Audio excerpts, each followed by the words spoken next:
Alors, au-delà du cas Édouard Etonde Ekotor, on a d'autres personnalités qui ont été reconnues non coupables après des années de prison pour rien.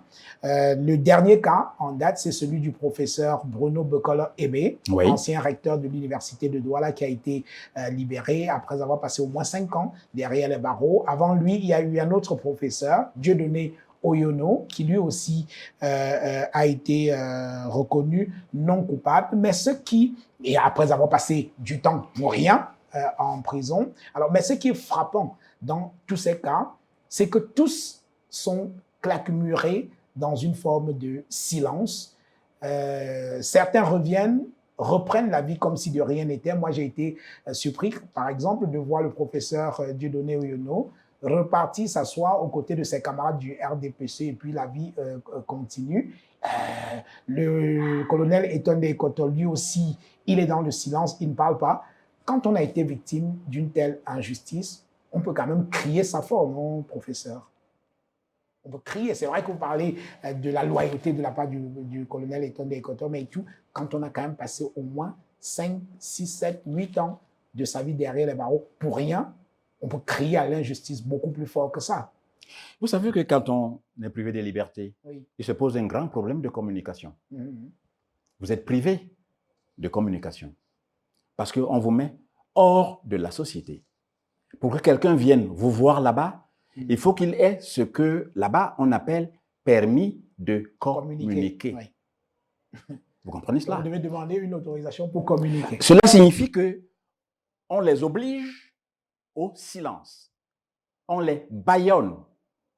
De toutes les manières, si vous ne pouvez plus communiquer, vous êtes ravalé comme paria. Oui. Vous n'êtes plus de la société. Il n'est pas impossible de rester dans l'obscurité pendant 3 heures. Quand vous en sortez, vous vous étonnez qu'il y ait de la lumière.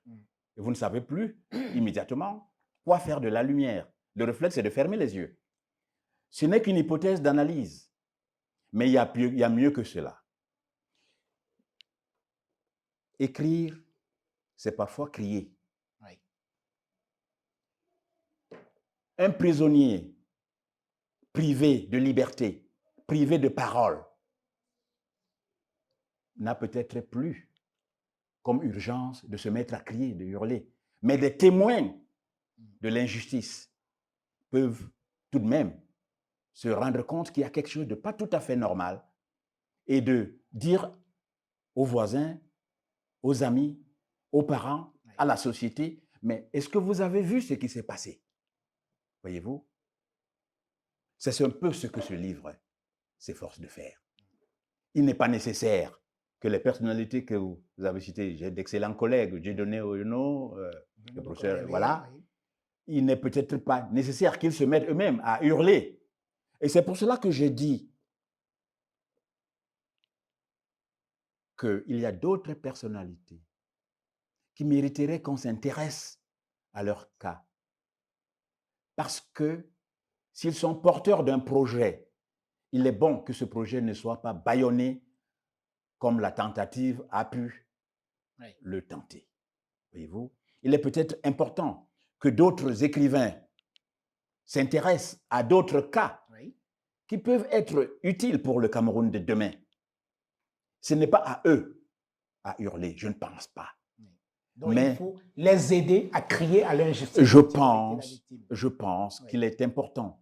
Nous avons cette responsabilité pour ceux qui savent lire, pour ceux qui savent parler, pour ceux qui savent écrire. Si vous savez conjuguer le verbe, ma foi, au présent de l'indicatif, conjuguez-le pour ceux-là qui sont victimes d'une situation inacceptable pour une société qui revendique la prospérité. C'est cela. Ce n'est pas à eux